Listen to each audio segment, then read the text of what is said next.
Ipaparamdam at ipaparanas ko sa iyo ang pagmamahal na deserve mo, Catherine.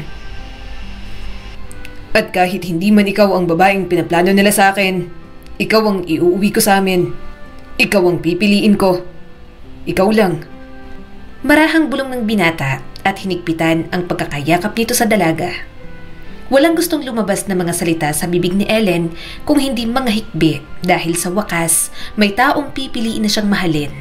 Kung may isang bagay man siyang ipinagpapasalamat ulit sa mga magulang niya na alam niyang galing sa puso ay ito na yon, ang pagtagpuin sila ni Sendo. Nang kumala sila sa isa't isa mula sa yakap, hinawakan ni Sendo ang magkabilang pisngi ng dalaga. Nagkatitigan silang dalawa habang ang kanilang mga matay nagsasalita ng mga salitang hindi nila masabi. Sa mga sandaling yon, alam nila pareho na ang kanilang pagkikita sa sityong masiyahin ay hindi lang isang pagkakataon. Ito ay isang tadhana, isang pag-ibig na naghihintay lamang na magkaroon ng pagkakataon na mamulaklak. Pero bago pa man mamulaklak ang pagsasama ni Sendo at Catherine, kaagad na silang sinubok ng tadhana. Habang pinagdadrive ni Sendo pa uwi ang dalaga, ay isang itim na SUV ang sumusunod sa kanila at pinapaputukan na sila. Sendo, anong nangyayari? Sigaw ni Catherine na may halong takot ang boses. Ang binata naman ay halatang kinakabahan pero nanatili itong kalmado at mas binilisan ang pagpapatakbo. Pero hindi na kontento ang mga taong humahabol sa kanila dahil sa tingin ni Sendo, mas marami na ngayon ang nagpapaputok sa kanila. May sumusunod sa atin. Malamig na sabi ni Sendo at mas triniple nito ang pagpapatakbo ng sasakyan. Ano? Sino sila?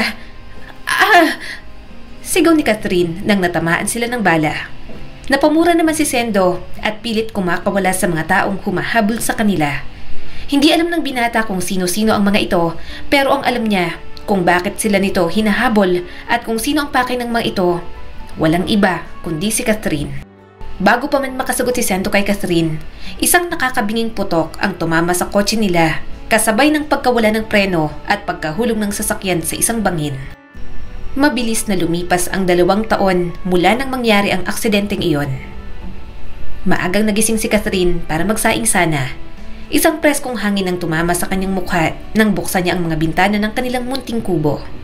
Huminga siya ng malalim at napatingin ulit sa malawak na dagat na nasa distansya nila kung saan nakatirik ang kanilang bahay. Si Sendo maagang pumunta sa laot at may pagkain na palang nakalapag sa maliit nilang mesa. Lumabas si Catherine at umupo sa kawayang upuan na nasa harap ng kubo. Maingat niyang sinikop ang mahabang buhok na sinasayaw-sayaw ng hangin. Hindi alam ni Catherine ang lugar kung nasaan sila ngayon. Wala siyang maalala nang magising siya. Pero ang isa pang nakakagulat, nagising siyang may asawa na. Yon ay si Sendo. Ayaw maniwala ni Catherine noon na asawa niya ang lalaking kaharap, pero pinabayaan lang siya nito at sinabihan na hindi na muna pipilitin ng sarili na makaalala dahil baka tuluyan ang makalimutan ng dalaga ang lahat. Sariwang-sariwa pa sa alaala ng dalaga ang unang pagkakataon nang magising siya. Bahagyang napangiti si Catherine nang inaalala niya ang mga sandaling iyon. Sino ka? Kunot noong tanong ni Catherine sa lalaking kaharap niya. Pansin ng dalaga ang pagkabigla ng lalaki nang tanungin siya kung sino ito. Nang hindi ito umimik, inulit muli ni Catherine ang sinabi niya at bahagyang inangat ang katawan mula sa pagkakahiga. Pero parang may biglang pumukpok sa ulo niya dahil sa sakit, kaya napahiyaw siya sa sakit. Kaagad naman siyang dinaluhan ni Sendo para alalayan. Hindi mo ko maalala? Tanong ulit ng binata na may pagsusumamo sa boses. Saglit pa silang nagkatitigan nito at pinakaramdaman ng dalaga ang sarili. Kahit ang puso niya, parang hindi pamilyar sa lalaking kaharap. Pero isa lang ang alam niya, hindi siya nakaramdam ng takot sa presensya ng lalaki. Hindi siya nakakaramdam ng pagkabalisa at pagdududa. Pauwi tayo noon nang biglang may humabol sa atin. Naputo lang sinabi ni Sendo nang biglang napahawak na naman si Catherine sa ulo, sabay iyak dahil sa sakit noon. May parang mga basag na alaala ang pilit na bubuo sa utak ng dalaga, na hindi pa kaya ng utak niyang alalahanin lahat, kaya minabuti na lang ni Sendo na huwag na munang sabihin. Pero sino ka? Kaano-ano kita? Halos pabulong na tanong ni Catherine sa binata. Napakurap-kurap si Sendo sa naging tanong nito at hindi alam kung paano niya sasagutin.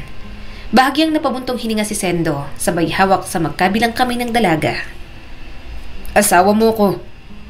Ako si Sendo at ikaw si Catherine. Bahagyang bumilog ang mga mata ni Catherine, sabay tutup sa bibig nito na tila hindi makapaniwala sa naging revelasyon ng binata.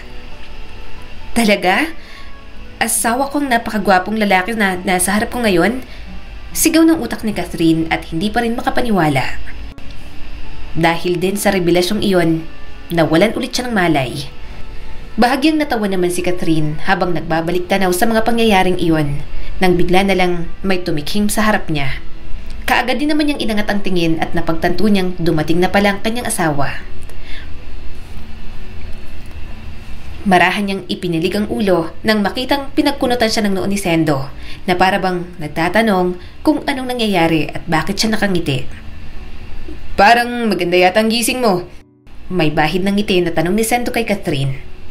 Palagi namang magandang gising ko. Katwiran naman ni Catherine sabay tayo. Iminuestra nito ang view na napakalapad na dagat na nasa harapan nila. Ganito ba naman kaganda ang araw-araw kong nakikita? Talagang gaganda ang gising ko. Wala nang sinabi si Sendo at sinang-ayunan na lang din ang sinabi ng dalaga. Nag-almusal ka na ba? Tanong nito. Hindi pa. Hinihintay kita. Ani Catherine sa maliit na boses. Hindi niya alam kung bakit nahihiya siya kay Sendo gayong asawa niya naman ito.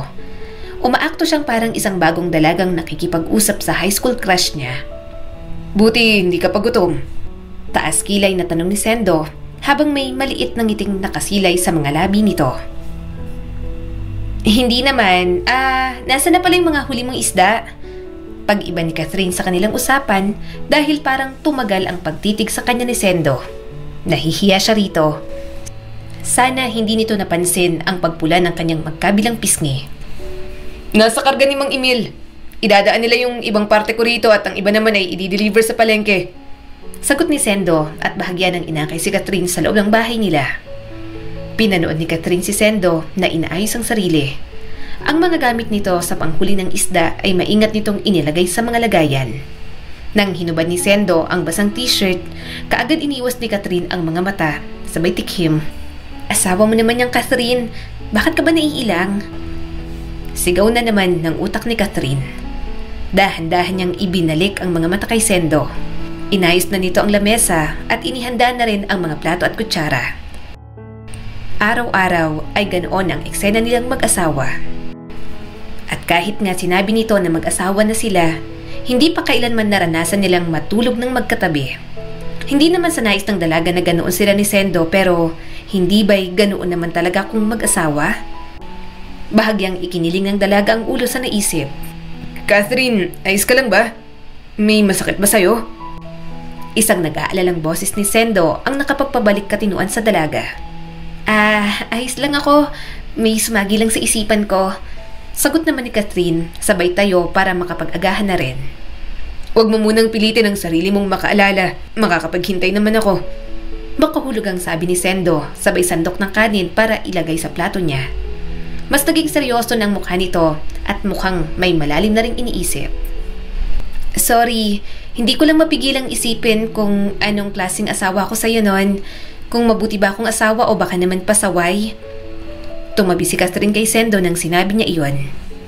Hindi na napigilan ni Sendo ang pagtawa ng marahan nang marinig nito ang kanyang sinabi. Ano, pasaway ba akong asawa? Tanong ulit ng dalaga, sabay harap kay Sendo. Umiling lang si Sendo at nagpakawala ng halakhak. Hindi ka pasaway, pero... Pero ano, Sendo? Ulit ni Catherine sa binata, sabay hila ng marahan sa manggas ng damit nito. Hindi ka pasaway. May pagkapilya nga lang. Sagot ni Sendo, sabay lagay ng pritong isda sa plato ng dalaga. Napatingin si Catherine sa kamay nito at sa palasingsingan. Pareho sila ng ring band maliban na lang kay Catherine na may nakadikit doon na puting perlas. Perlas yon nakuha mismo ni Sendo sa kailaliman pa ng dagat. Yun lang ba? Tanong ulit ni Catherine. Umayos na sa pagkakaupo si Sendo at humanda na para kumain. Maalaga ka ring asawa. Ngiti ng binata sabay subo ng kanin. Pinanliitan niya ito ng mga mata nang maramdaman niyang parang binobolan na lang siya ni Sendo. Talaga ba? Hindi ba ako makulit at masakit sa ulo na asawa? Umiling si Sendo at sumandok ng kanin at ulam gamit ang kutsara para subuan si Catherine. Wala namang siyang nagawa kundi ang ibukang kanyang bibig para makakain na rin. Magpakalakas ka at magpakalusog para gumaling ka na at tuluyan mo ng maalalang lahat. Seryosong sabi ni Sendo.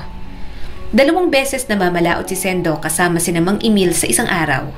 Tuwing madaling araw at tuwing papalubog ang araw at gabi na kung nakakauwi. Tuwing gabi, kasabay ni Catherine ang iba pang mga asawa ng mangingisda na matyagang naghihintay sa dalampasigan para salubungin ang kani-kanilang mga asawa. Malamig na ang simoy ng hangin at malapit na ring mag-alas 8 ng gabi. Napahawak ang dalaga sa magkabila niyang braso nang dumampi ang napakalamig na simoy ng hangin sa kanyang katawan. Catherine! Napalingon si Catherine sa gawi kung saan may tumatawag sa kanya. Si Ali pala. Kumakaway ito sa kanya gamit ang flashlight na hawak. May kasama rin ito at kumakaway rin sa kanya. Si Tessa iyon. Kumaway pabalik si Catherine, sabay ngiti. Kahit bagong salta lang sila ni Sendo sa islang yon, may naging kaibigan din naman siyang mga tunay at pilya. Sus, iba talaga kapag match at gwapong asawa, talagang babantayan ano? Tukso ni Ali pagkalapit ng dalawa kay Catherine. Tigilan mo ngayon si Catherine sa mga paandar mong ganyan, Ali. Bakit kasi hindi ka pa nag-aasawa para hindi na si Mang Emil ang hihintayin mo sa dalampasigan? Umiiling na sabat ni Tessa. Nag-iisang anak ni Nay Pena at Mang Emil si Ali. Oo nga naman, Ali. Sagutin mo na kasi si Pablo. Halakhak naman ni Catherine sabay sundot sa tagiliran nito. Humagalpak ng tawa si Tessa pagkasabi noon ni Catherine. Inirapan lang silang dalawa ni Ali at sumimangot sabay halukip-kip. Hay, mas mabuting maging matandang dalaga na lang ako, no? May pandidiring sabi naman ni Ali na mas ikinatawa ni Tessa at Catherine. Grabe naman. Gwapo naman si Pablo ah. Giit pa ni Catherine. Totoo ang sinabi ng dalaga. Kung itsura naman ang pag-uusapan, talagang may laban naman ito. Malaki rin ang pangangatawan niya. Tumatangotangong dugtong naman ni Tessa sa sinabi ni Catherine. May sarili pang maliit na grocery, Ali. At patay na patay siya sa'yo. Dagdag pa ng kaibigan na may halong pagbibiro. Hindi ka nalugi. Iritable namang nalingon ni Ali, sina Tessa at Catherine sabay kamot sa ulo niya. Nagulop ang buhok nito dahil sa persahang pagkamot. Pinigilan naman ni Catherine ang pagtawa dahil sa mukha ng kaibigan. Pikunin talagang isang ito. Aanhin ko ang lahat ng yan kung mas matangkad pa ako sa kanya. Halos pasigaw na sagot ni Ali kay Catherine at Tessa. Sabay-sabay silang napahagalpak ng tawa sa naging sagot nito sa pilit nilang pagrereto kay Pablo. Yun lang ang naging problema ng kaibigan. Aniya, mas matangkad pa si Ali kesa kay Pablo. Gwapo nga siya at malaki ang pangangatawan pero bansot naman. Tessa naman, mukha siyang pandesal. Himutok pa ni Ali.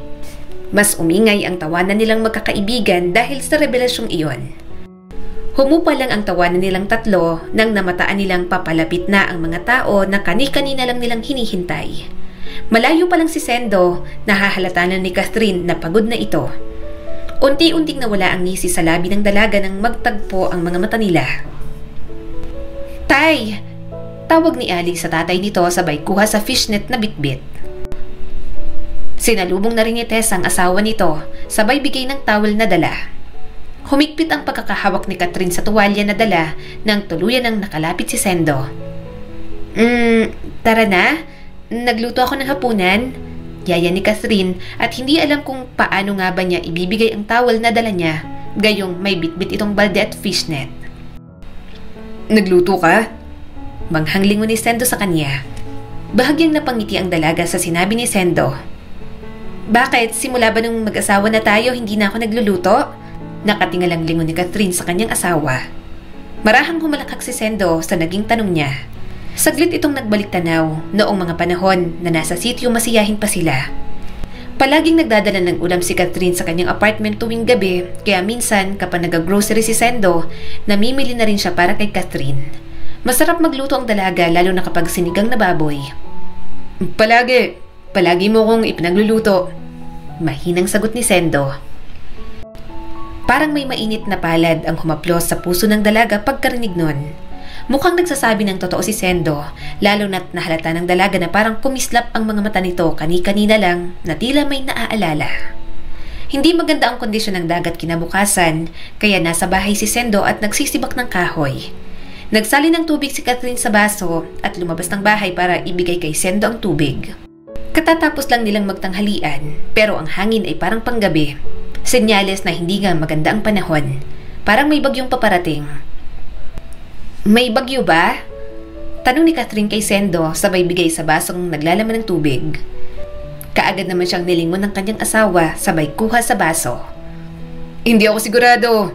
Pero sana wala. Lalo na't pumalaot si namang Emil. Sagot ni Sendo. Nilapag nito ang baso sa kawayang mesa sabay lingon kay Catherine. Tumatagaktak na rin ang pawis nito, kaya hindi nagdalawang isip ang dalaga na punasan ang pawis ni Sendo. Saglit na natigilan si Sendo sa ginawang apeksyon ng dalaga.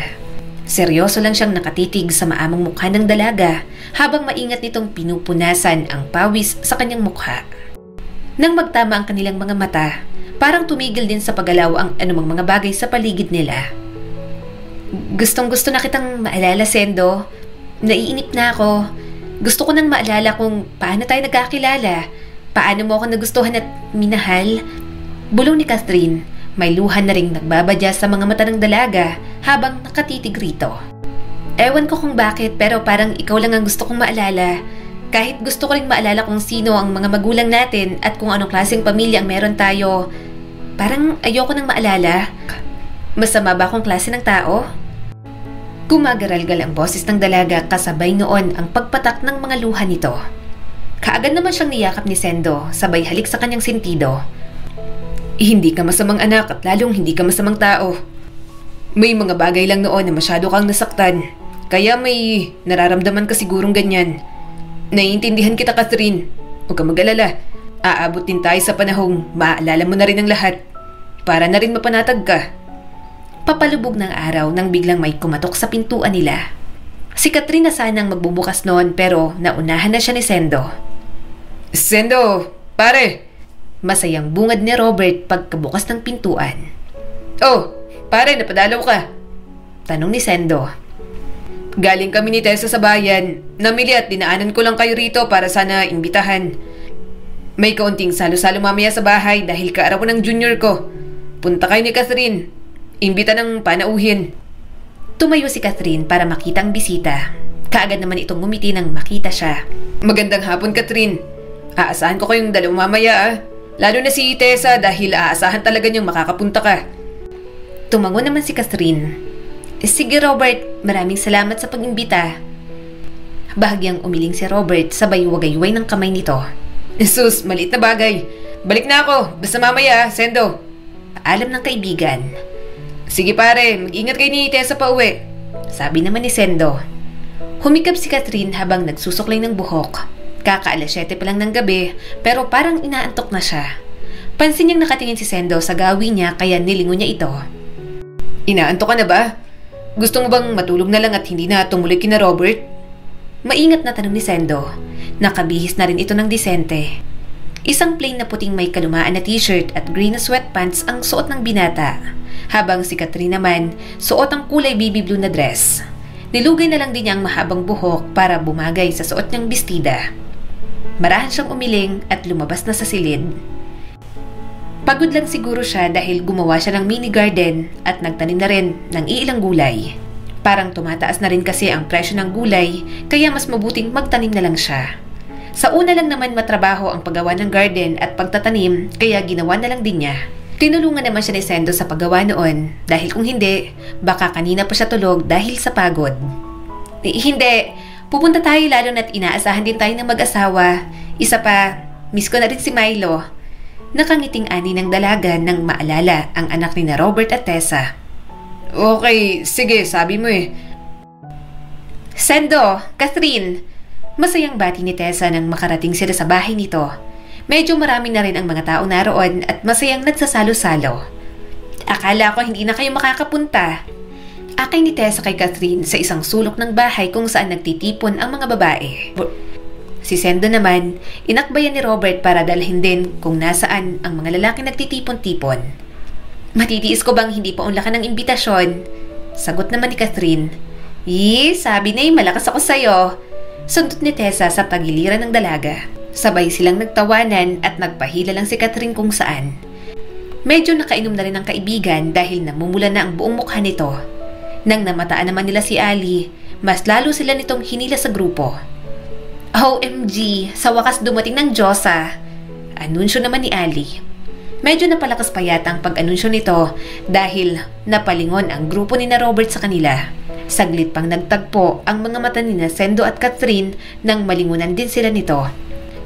May hawak na rin itong baso na sa tingin ng dalaga ay may lamang alak.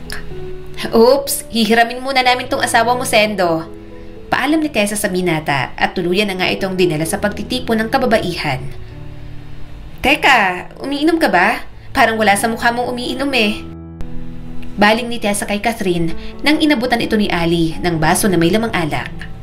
Hindi agad nakasagot ang dalaga dahil hindi niya rin alam kung ano ang isasagot.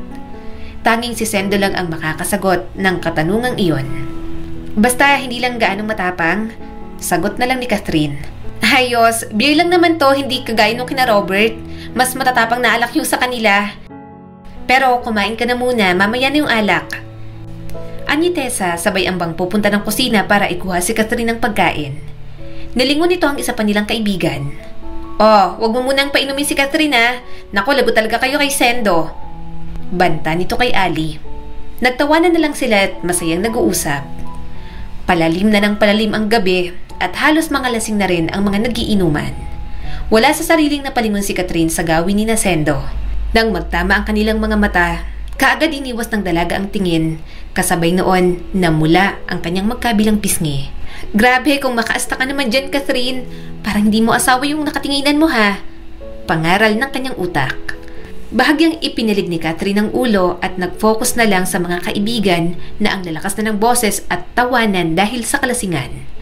Alam ni Catherine sa sarili na lasing na rin siya dahil parang umiikot na rin ang kanyang paningin. Pasensya na talaga, Sendo, kung nalasing namin si Catherine ng sobra. Humahagik-gik na sabi ni Tessa. Pinagkitnaan ni Tessa at Ali si Catherine at kaharap si Sendo. Ayos lang. Nag-enjoy naman kayo at ngayon lang naman yan. Sagot naman ni Sendo at hindi maalis ang tingin kay Catherine na parang wala ng ideya kung ano ang nangyayari sa kanyang paligid. Siya, Catherine, uwi na kayo ni Sendo. Sabi ni Ali sabay tulak ng marahan sa dalaga. Ano? Akala ko ihahatid niyo ako. Parang batang sagot naman ni Catherine sa mga kaibigan habang papikit-pikit pa dahil sa kalasingan. Bakit ka pa namin ihahatid? Ikasama mo ng asawa mo. Bulong ni Tessa kay Catherine, sabay tapik sa mukha nito para ipaharap kay Sendo. May multong ngiti naman sa mga labi ni Sendo habang nakatitig sa kanya. Marahil naaaliw ito sa kalasingan niya. May asawa ako? Nanlalaking mga mata ni Catherine. Parang mga uhuging tuta naman habang nakangisi ang mga kaibigan ng dalaga at tumatango-tango pa talaga. Oo, ayan o, asawa mo yan, sabi ni Tessa. Nang iangat ni Catherine ang tingin kay Sendo, natutup niya ang kanyang bibig sabay singhap. Bahagyan niyang hinila si Tessa para mabulungan habang ang kanyang mga lasing na mga mata hindi nalulubay kay Sendo. Parang natatawa namang nakatingin si Sendo sa kanya at pinababaya ang umakto ito na lasing na lasing. Talaga? Asawa ko tong nasa harap natin. Ang gwapo naman. Parang kinikilig na sabi ni Catherine. Oo nga, asawa mo yan. Kaya sumama ka na. Halakak naman ni Tessa. Pero sabi niyo ihahatid niyo ako. Tara na. Akbay ni Catherine sa mga ito.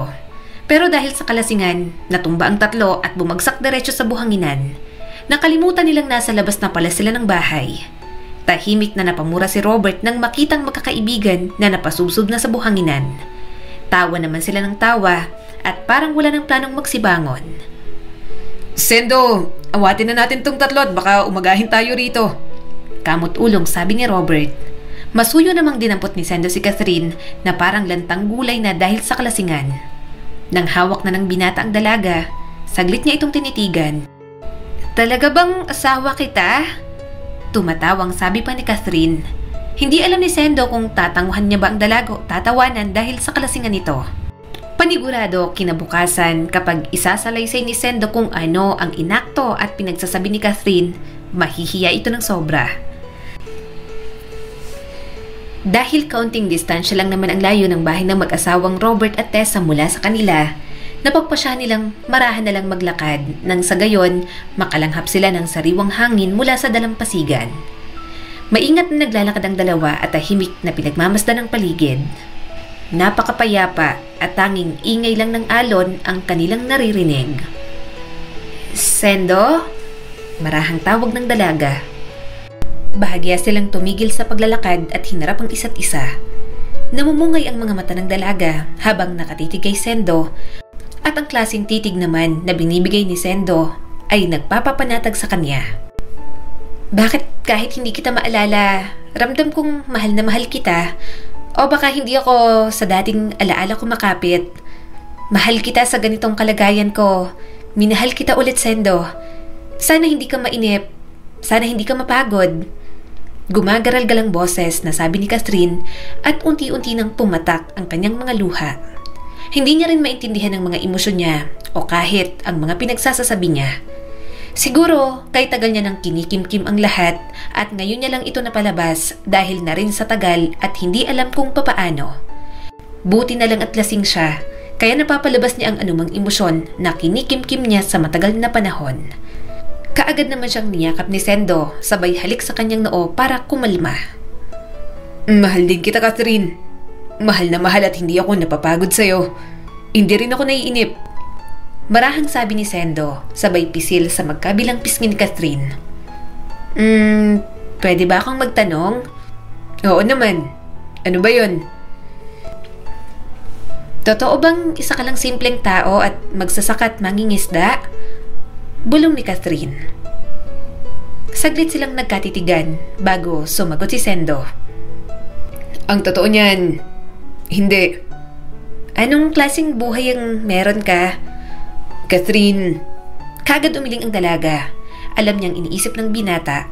Dapat hindi niya pilitin ang sarili na makaalala dahil may posibilidad na hindi na siya tuluyang makaalala kung sakali. At ayaw mangyari ni Sendo ang bagay na iyon. "Kahit nang kulang sa'yo, Sendo, kahit paunti-unti, kahit yan na lang muna." Pagsusumamo ng dalaga. Napabuntong hininga si Sendo, sabay hawak sa kanyang magkabilang kamay. "Isa akong businessman, Catherine." Dahan-dahang tumango ang dalaga at hindi nalulubay ang mga mata kay Sendo. "Mayaman ka pala. Bakit ka nagpapakahirap dito kasama ako? Mas maayos ang buhay mo kumpara dito sa isla. Bakit ka nagsusumikap kung meron ka namang marangyang buhay sa labas?" "Hindi magiging marangya ang buhay kapag hindi ka kasama, Catherine. Walang saysay sa akin ang kayamanan o anumang material na bagay kung hindi naman kita kasama. Mas mabuti pang nahihirapan akong kasama ka kaysa mamuhay akong marangya nang wala ka naman. Para ako nasasakal kapag nasa ganun tayong kalagayan." Puno ng pagmamahal na sabi ni Sendo.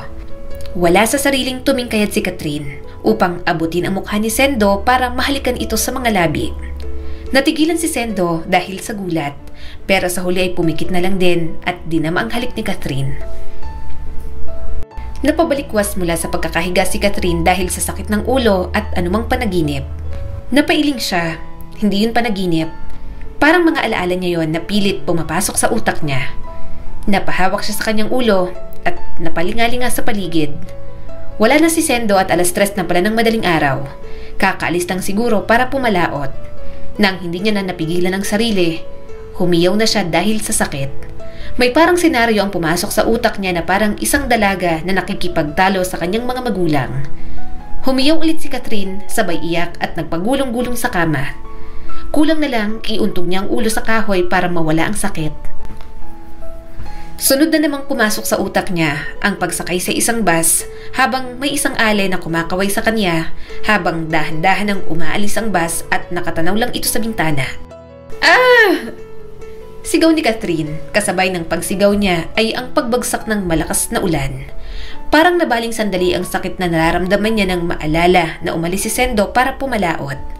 Kahit nahihirapan sa naging kalagayan, umalis siya sa kama at hindi alintana ang sakit para maglakad papunta sa pintuan. Kahit nahihirapan sa naging kalagayan, umalis si Catherine sa kama at hindi alintana ang sakit para maglakad papunta sa pintuan. Namimilipit si Catherine sa sakit kaya napaupo siya malapit sa pintuan nang parang may pumupukpok na martilyo sa utak niya. Napahawak siya sa ulo at halos hindi na makahinga dahil sa sakit noon. May mga rumaragas ang mga alaala na hindi niya mahimay ng maayos dahil sa sakit ng ulo niya. Pumikit siya ng mariin sabay hila sa kanyang buhok. Hindi niya na rin namalayan ang mga luhang isa-isa nang tumutulo. Parang mawawala siya sa sarili dahil sa sobrang sakit noon. Bumuhos pa rin ang ulan sa labas at kumukulog na rin. Kahit nasa ganoon siyang kalagayan, pilit niya pa rin iniisip si Sendo. Ang pangit ng panahon at parang bumabagyo na. Nang akmang bubuksan ni Catherine ang pintuan, nagulat siya nang bigla yung bumukas at tumambad doon ang kaibigan niyang si Ali. Basang-basa ito ng ulan at parang natataranta. Ali, anong ginagawa mo rito? Anong nangyayari? Teka, Catherine, anong nangyayari sa'yo? Nag-aalalang tanong ng kanyang kaibigan nang mapansin nito kung ano ang kanyang itsura. Isang iling lang ang ginawa ni Catherine sa kaibigan sabay lunok. Parang mas importante ang pakay nito sa kanya. Bakit ka nandito? Bakit ka nagpapaulan? Tanong niya ulit sa kaibigan. Si tatay lang kasi ang nakauwi ng ligtas na pumalaot, Catherine. Si Sendo at Robert. Hindi matapos-tapos nasabi ni Ali. Parang ibinagsak ang langit at lupa kay Catherine nang marinig iyon mula sa kaibigan. Lumunok siya ng ilang beses habang nararamdaman na naman niya ang pagkirot ng kanyang ulo. Hindi siya nagdalawang isip na takbuhin ang dalampasigan kung saan nakahilera ang iba pang mga bangka. Doon kasi palaging bumababa si Sendo. Nasa kalagitnaan siya ng pagtakbo nang gumuhit ang isang alaala sa kanya, dahilan kung bakit napaluhod siya sa buhanginan at napahiyaw sa sakit habang nakahawak sa kanyang ulo. Catherine, anong nangyayari sa'yo? Nagmamadaling lumapit si Ali sa kanya. Si Sendo, kailangan ako ni Sendo. Umiiyak na bulong ni Catherine at halos gumapang na sa buhanginan at hindi alintana ang napakalakas na ulan. Maghihintay tayo sa darating na rescuers, Catherine. Hindi pwedeng pumalao tayo. Pigil naman sa kanya ni Ali. Igting pang ang tumayo ang dalaga at desperadang kumuha ng isa pa sa mga bangkang naroon at paambang sumakay na nang hilahin na naman siya ni Ali. Iritable namang ipiniksi ni Catherine ng braso niya mula sa pagkakahawak nito. Ali, asawa ko yung hindi makita. Mababaliw ako kapag may nangyaring masama sa kanya tapos wala akong ginawa at nagawa. Bulyaw ni Catherine kasabay ng pagtulo ng mga luha. Mas dadagdag ka lang sa problema kapag pumalaot ka pa, Catherine. Paano kung na-rescue na sila habang ikaw nasa kalagitnaan ng karagatan? Iniisip mo ba yon? Sigaw rin nito sa kanya. Napakurap-kurap ang dalaga at walang nagawa kung hindi ang umupo sa bangka at umiyak ng umiyak. Tama si Ali. Mas lalala ang problema kung ganon. May mga tao na ring lumalapit na may dalang flashlights at sumisigaw sa dalampasigan. Nakita niya pang pinapatahan si Tessa ng biyanan dahil nagwawala na rin ito at umiiyak. Robert!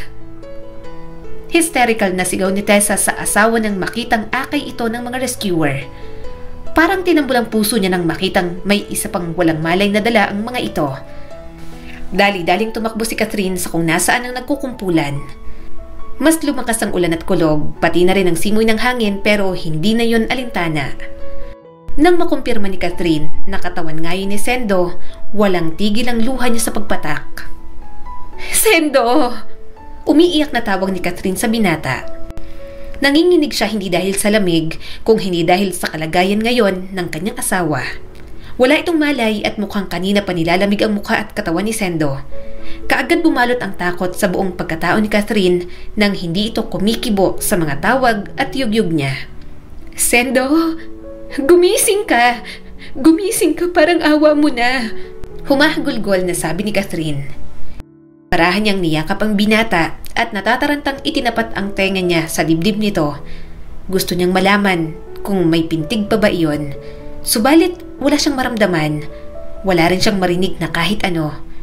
Galit siyang lumingon sa mga rescuers. Nasaan ang ambulansya niyo? Ma'am, malapit na po sila. Na-CPR na rin po namin ang biktima pero walang nangyayari. Kailangan din po talaga silang madala sa ospital. Sagot ng isa sa mga ito. Parang walang narinig si Catherine sa mga rescuers at kaagad niyang ibinaling ang atensyon kay Sendo. Parang awa mo na, Sendo. Huwag mo kong iwan. Please, huwag mo kong iwan. Hagulgol ng dalaga sabay yakap ng mahigpit kay Sendo. Nang sumakit na naman ang ulo niya, humigpit ang pagkakayakap niya sa binata. Hindi niya alam kung ano ang hahawakan niya dahil lahat na lang yata ng parte ng katawan niya ay masakit, lalong-lalo ng puso niya. Halos hindi na rin siya makahinga ng maayos at makapag-isip ng tama. Gulat at sakit nang unti-unti nang naaalala ni Catherine ang lahat. Yung pagpilit ng mga magulang niya sa kasal, sa paglayas niya at ang munting pagtagpo nila ni Sendo sa sitio Masiyahin, mapait na napangiti ang dalaga. Hanggang sa nalaman niyang kay Sendo pala siya ipapakasal at ikakasal pa lang sila. Hindi mo pa ako asawa, Sendo, kaya hindi ka pwedeng mamatay. Hindi pwede. Hindi pwedeng mawala ka na hindi alam na naaalala na kita dahil matagal mo na rin tong hinihintay. Ang maalala ka ng buo at tuluyan. Please, gumising ka na. Gumising ka, Sendo. Naghihinang bulong ng dalaga hanggang sa biglang umikot ang paningin niya. Kasabay noon, nawalan siya ng malay. Unti-unting binuksan ni Catherine ang mga mata. Saglit siyang napatitig sa kisame at pumikit ulit.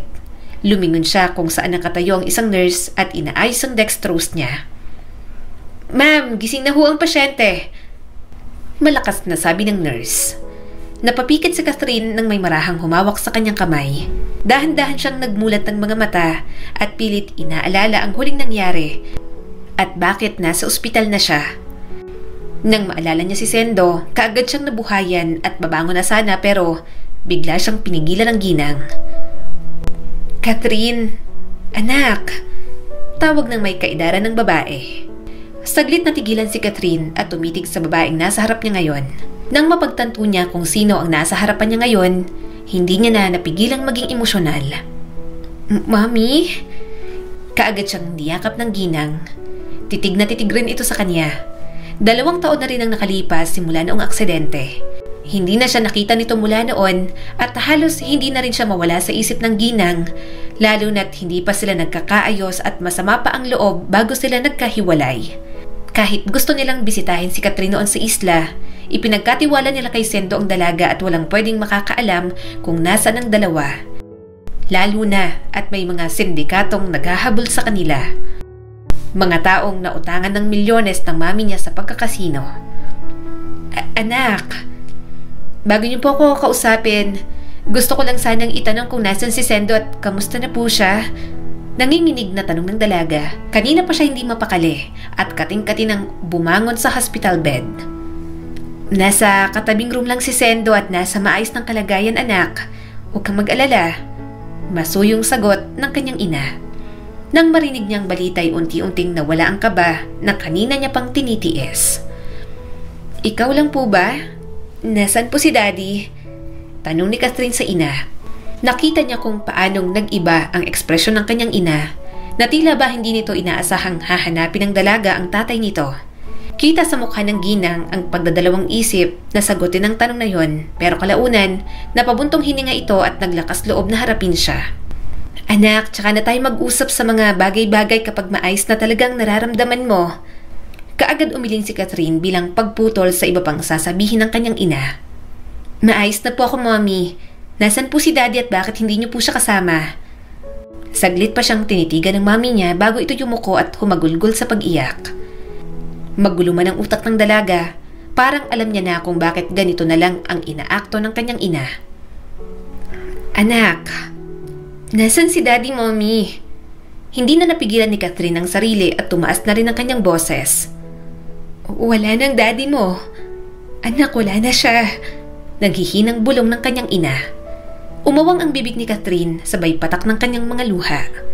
Dahan-dahan niyang kinapa ang puso niya nang unti-unti itong sumasakit at parang namamanhid. Natulala siya at halos hindi na gumagana ang sistema sa naging revelasyon ng kanyang mommy. Bakit? Akala ko maayos naman po siya. Kasalanan ko, anak. Nang malaman niyang nangyari sa'yo, tuluyan na siyang nawala at hindi na siya naagapan pa nang inatake na naman siya sa puso. Tama ka, ma. Kasalanan mong lahat. Makasarili ka. Sarili mo lang ang iniisip mo. Wala kang pakialam sa akin o sa pamilya mo. Mas mahalaga lang sa'yo ang pera, karangyaan at koneksyon, pati na rin ang bisyo mo. Yung bisyo mo ang dahilan kung bakit muntik na rin akong mamatay. Please, umalis ka na. Nagwawala at galit na sigaw ng dalaga, sabay tulak sa sariling ina. Halos mawala na si Catherine sa sarili. Kaagad naman siyang tinurukan ng mga nurse ng pangpakalma para huminahon siya. Nang unti-unti nang tumatalab ang gamot ay nanghihinang napahiga muli si Catherine sa kama. May galit pa rin ang mga mata niyang nakatingin sa kanyang ina na umiiyak na rin. Sana hindi na lang ako nakaalala. Sana pinabayaan mo na lang ako sa isla kasama si Sendo. Total, dun ka naman magaling, di ba? Ang maging pabaya sa pamilya mo. Hindi kita mapapatawad, Mommy. Hindi. Wala kang puso. Wala kang konsiderasyon. Galit na bulong ng dalaga, sabay pikit sa kanyang mga matang puno na ng mga luha. Nang magising si Catherine, bigla siyang nakaramdam ng gutom. Unti-unti niyang binuksan ang mga mata at napansin niyang nakabukas ang TV sa kwarto niya. May isang lalaki na nanunood at nakaupo sa sofa habang nakatalikod sa kanya. Akmang tatawagin sana niya nang makitang may lalaking natutulog sa tabi niya habang nakaupo. Napatingin siya sa kamay niyang mahigpit na hinahawakan nito. Nang mapagtanto niyang si Sendo pala yon, kaagad nanubig ang kanyang mga mata. Sendo? Gumagaralgal na tawag ni Catherine. Kaagad din namang napatayo si Sendo nang tawagin niya ito. Hindi pa nga siya nito nabati pabalik ay kaagad niya itong kinabig para mayakap ang binata. Doon na siya humagulgol at niyakap ito ng napakahigpit. Akala ko mawawala ka na sa akin, Sendo. Akala ko iiwan mo na ako. Parang bata na bulong ng dalaga at mas isiniksik ang sarili kay Sendo. Halata sa kanyang boses ang labis na takot at pangamba. Tahan na. Dito na ako. Pag-aalo naman ng binata sa kanya. Naaalala ko na ang lahat. Naaalala na kita, Sendo. Pag-amin ni Catherine at bahagyang kumalas mula sa pagkakayakap nito. Hindi ka ba nagagalit sa akin? May isang bagay na hindi ko sinabi sa'yo ng totoo. May halong pangamba na tanong ng binata. Isang mapagmahal na iling naman ang ginawa ng dalaga at hinawakan ang magkabilang pisngi nito. Mahal na mahal niya talaga si Sendo at parang tuluyan na nga siyang mawawala sa sarili at katinuan kapag pati si Sendo ay mawawala pa sa kanya. Mas magagalit ako kapag hindi mo itutuloy ang asawahin ako, Sendo. Marahang sabi ng dalaga kasabay ng pagsilay ng pilyang ngiti sa mga labi nito. Nagpakawala naman ng mahinang tawa ang binata bago tumango at hinalikan ang tungki ng kanyang ilong. Yun na nga ang plano ko nung nasa sitio, masiyahin pa tayo, Catherine. Naudlot lang. Nagkatitigan silang dalawa at parang wala ng planong pakawala ng isa't isa. Nag-uusap ang kanilang mga mata gamit ang lengguwaheng pagmamahal na sila lang din ang nagkakaintindihan at nagkakaunawaan. Nang akmang hahalikan na ni Sendo ang dalaga, isang tikhim ang pumutol sa moment nila. Pambihirang buhay naman, oh. Pagod na sabi ng lalaki. Nang lingunin niya ito, ang pinsan niya palang si Raf. Rafael. Masayang bati ni Catherine sa pinsan. Pabiro naman itong pinaikot ang mga mata habang naglalakad papalapit sa kanila. Ihiramin ko muna ang pinsan ko, Sendo. Tabi muna. Simangot ni Rafael kay Sendo. Bahagya namang umatras ang binata habang may ngisi sa mga labi nito. Masaya akong nagbalikan at okay ka lang, Catherine. Bulong ni Raf sa kanya. May nahimigang lungkot din ang dalaga sa pinsan na ipinagkibit balikat na lang niya. Parang may pinagdadaanan din ito. Sa huli, niyakap niya na lang din pabalik ang pinsan. Salamat din at hindi mo kami iniwan. Nasabi na rin ni Mommy ang tungkol kay Daddy. Galit ako sa kanya, Raf. Pag-amin ng dalaga. Hinagod naman ito ang kanyang likod at kumalas na sa pagkakayakap. Naiintindihan namin ang galit mo at tinatanggap ng Mommy mo yon. Hindi mo naman siya kailangang patawarin agad. Hayaan mo munang maghilom ang mga sugat at sakit na nararamdaman mo, Catherine. Pagkalabas ng ospital, nanibago si Catherine nang umuwi na siya sa kondo ni Rafael. Ayaw niya ring umuwi sa mansyon nila dahil ayaw niyang makita ang Mommy niya sa ngayon. Hindi siya sanay na ganitong klaseng tahanan ang uuwian niya. Nasanay siyang sa dalampasigan kaagad na ang makikita niya ay bintana nila sa kubo at hindi ang nagkikinangang city lights. Nangako si Sendo na dadalawin siya sa bang oras na mababakante ito habang nasa trabaho. Doon niya nalang napagtanto na mayaman nga si Sendo dahil sa mga bodyguards na kaagad umaaligid sa kanila. Hindi rin siya sanay na sa isang malaking gusali at kumpanya nagtatrabaho si Sendo at hindi na namamalaot sa karagatan. Dati pang hindi sila magkakilala ay ganito na pala talaga ang buhay ng binata. Binuksan ng dalagang sliding doors sa balcony ng kondo at tumambad ang panggabing hangin. Mas gusto niya pa rin ang hangin na nagmumula sa dalampasigan, sa dagat, kesa syudad. Namiss niya na rin ang mga kaibigan niya roon sa isla. Paniguradong nag-aalala ng mga yon. Ang rason kung bakit hindi siya nagalit kay Sendo sa pagsisinungaling nito na mag-asawa sila ay dahil hindi naman siya pinagsamantalahan nito, ni hindi nga sila magkatabing matulog. Kung meron man ay sa tuwing sumusumpong yung sakit ng ulo niya o hindi naman sa tuwing may lagnat siya. Kahit nga ang mahalikan, bilang lang sa daliri. Kaagad namang pinamulahan ng pisngi ang dalaga nang maalala niya kung paano siya nalasing ng gabing yon. Diyos ko, ang nagagawa nga naman ng alak. Bulong niya sa sarili. Inayos ni Sendo at Rafael ang anumang gusot na nangyari sa pamilya nila. Dahil atat na rin talaga ang mga magulang ni Sendo na maikasal sila. Kahit ang dalaga, gustong-gusto niya ng matawag na asawa ni Sendo na nasa katinuan na at buo ang alaala. Saksi siya at damang-dama kung anong klaseng asawa si Sendo kahit hindi pa totoo nung una. Ano pa kaya kung totohanan na talaga? Gusto ko na rin talaga ng anak. Siguro naman magiging mabuting ina ako. Sisikapin ko at mapapanatag ang puso ko lalo na't si Sendo ang magiging tatay ng magiging anak namin. Hindi ko sila bibiguin. Hindi ko sila hahayaang tanungin ang mga sarili nila kung sapat na ba sila bilang mga anak. Hindi ko ipaparanas ang naranasan ko sa pamilya ko. Sisiguraduhin ko ng pamilyang bubuuin ko ay mababalot ng payapa at pagmamahal. Bulong ni Catherine sa sarili habang nakatingala sa kalangitan. Magiging isang mabuti kang ina, Catherine. Boses ni Sendo mula sa likuran niya. Kaagad nilingon ni Catherine si Sendo. Naka-white long sleeves ito na nakatupi hanggang siko ang manggas at dark blue na trousers sabay pares ng mamahalin na sapatos. Talagang hindi sanay si Catherine na tingnan ang binata sa ganoong ayos. Kanina ka pa ba dyan? Nahihiyang tanong niya rito. Sakto lang para marinig lahat ng sinabi mo. Nanunoksong sabi naman ng binata. Ngumuso si Catherine sabay ikot ng mga mata na ikinahalakak naman ni Sendo. Nagulat siya nang may iabot itong isang bouquet na puno ng pulang rosas. Pabiro namang sinuntok ni Catherine ang binata para maitago ang kilig na nararamdaman. Mga paandar mo talaga. Natatawang sambit ni Catherine sabay tanggap sa bulaklak. Habang yumuko siya para amoy ng mga rosas, mas nagulat siya nang lumuhod si Sendo sa harap niya. Laglag pang ang napatitig si Catherine sa gwapong mukha ng binata at isa-isang pumatak ang kanyang mga luha nang ilabas ni Sendo ang kulay pulang kahon. Alam kong ikakasal na tayo.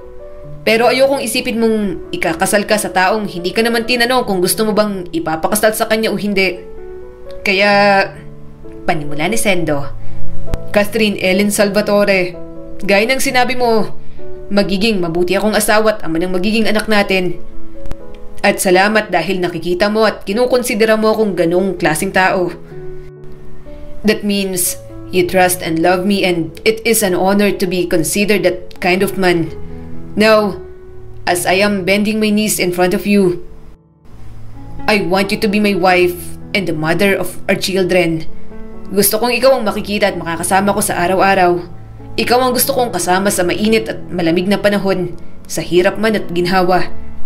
Parang ilog ng kanyang mga luha habang nakatitig sa pinakamamahal niyang si Sendo. Catherine, can I be your husband and marry me? Namumulat nanginginig na rin ang boses ni Sendo nang tanungin siya nito. May pumatak na ring luha sa pisngi ni Sendo at kuminang pa ito kasabay ng singsing na hawak nito.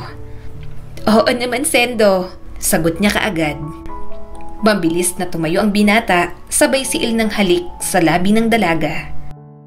Ang halik na puno ng pagmamahal.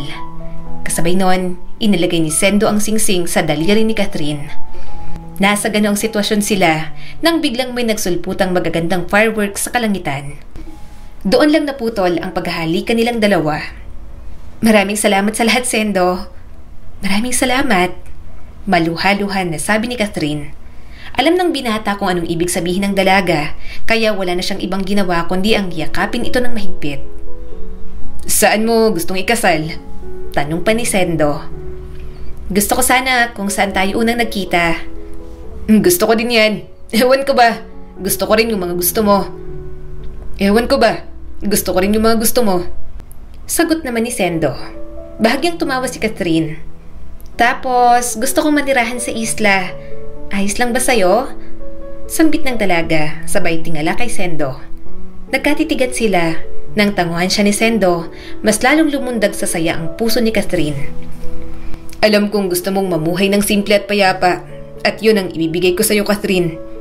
Seryosong sagot ni Sendo. Wala sa sariling napangiti ang dalaga dahil sa sinabi ng kanyang mapapangasawa. Hulog na siya at mahal na mahal din siya ng binata. Alam niya, dahil hindi ito nagbolontaryo na samahan siyang mamuhay sa isla at iwan ang marangyang buhay sa syudad para sa wala. Hindi ko na rin talaga mahintay na maging misis ako ni Sendo. Sigaw ng utak ni Catherine at nagpatuloy sila sa panunood sa nagagandahang fireworks sa kalangitan. Bago matapos ang video na ito, nais kong ibahagi sa inyo ang ginawa naming kaunting tulong at feeding program para sa ating mga kababayan na nasunugan at nawala ng tirahan dito sa Metro Manila. Maraming salamat din sa ating mga ate at kuya na walang sawang sumusuporta sa ating magandang layunin para makatulong sa ating kapwa.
Ang kwentong ito ay nagpapaalala sa atin na may mga bagay na maaaring makalimutan ng ating utak. Pero ang tunay at sincere na pagmamahal ay mararamdaman at hindi makakalimutan ng ating puso. Muli, ito po si Skylar Guro at sana may bago na naman kayong natutunan sa kwento natin ngayon. Maraming salamat po.